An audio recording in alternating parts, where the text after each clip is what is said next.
The Broken Calabash, Part 2, the return narrative version.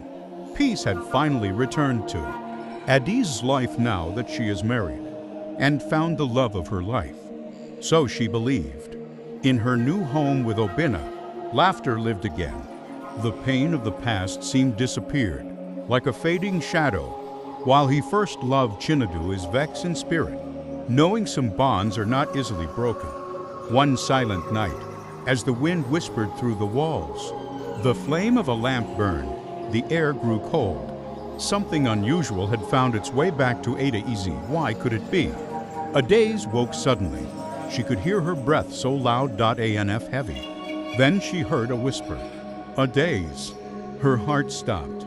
It was a voice she knew, one she had prayed never to hear again. Across the distance, far from her new life, Chinedu knelt before a shrine, his face hardened by desperation. I want her back, no matter the cost, twisting his hands into something dangerous.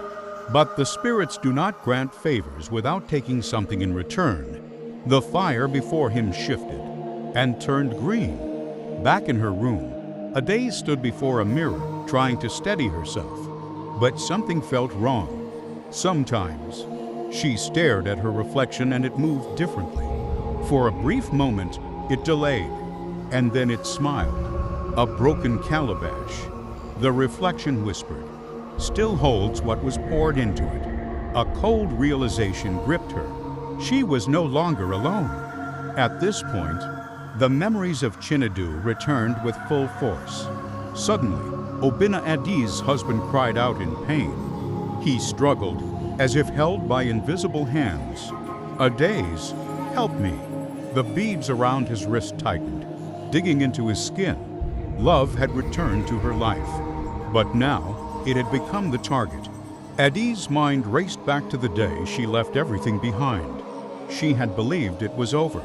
She had believed she was free, but never knew that once loved is forever loved. But some endings are only beginnings in disguise.